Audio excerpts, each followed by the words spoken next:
এর আগে আরেকটা ভিডিওতে আমি দেখাইছিলাম যে বামনদিঘি ইকো পার্কে যাওয়ার পরে আই লাভ রংপুর লেখাটার উপরে কি পরিমাণ লোকেরা লেখালেখি করছে সেই বিষয়টা। আজকে হচ্ছে আমি বাহাগলি ব্রিজে আসছি।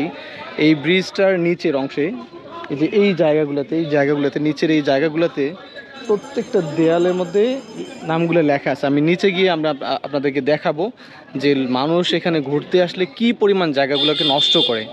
এখানে মানে আজে বাজে কথা, বিভিন্ন ধরনের নাম এটা ওটা লিখিয়ে একদম পুরো একটা মানে বাজে অবস্থা করে রাখছে।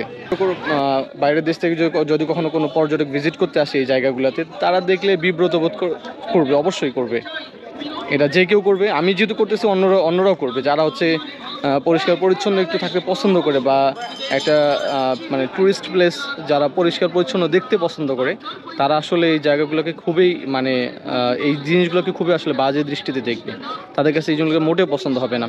তো যারা আমরা এই কাজগুলো করি তারা আমরা করবো না। আমি আপনাদেরকে নিচে গিয়ে দেখাচ্ছি। আমি হচ্ছে এই বাহাগলি ব্রিজের নিচের অংশটাতে এখন যাব, গিয়ে আপনাদেরকে দেখাবো। চলেন আমার সাথেই চলেন। আপনারা দেখেন আমি হেঁটে হেঁটে হচ্ছে নিচের দিকে আসলাম। তো নিচের দিকে আসার পরে এই যে ব্রিজের এখানে অনেকগুলা লাইন আছে। প্রত্যেকটা লাইনের প্রত্যেকটা ওয়ালে দেখেন এই যে বিভিন্ন ধরনের লাভ আঁকা, সাগর নাম লেখা, এখানে পি লেখা এবং ছোট ছোট করে অনেক নাম লেখা আছে, বড় করে আগানো আছে। এবং সামনের যে দেয়ালগুলো যত দূর পর্যন্ত চোখ যায় আর কি, পানি ছিল এখন আমি ওদিকে যেতে পারি নাই।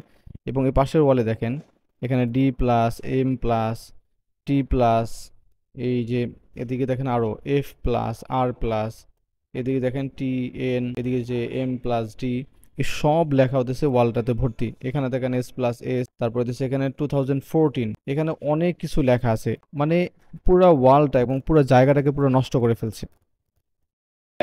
মানে যারা হচ্ছে এই বাহাগলি ব্রিজ ঘুরতে আসছে, যারা হচ্ছে আমরা এই জায়গাগুলোতে ঘুরতে আসি, তারা হচ্ছে এই সকল কাজ না করলে খুবই সুন্দর থাকবে আমাদের এই পরিবেশগুলো। তো আমরা এই জিনিসগুলো অ্যাভয়েড করবো।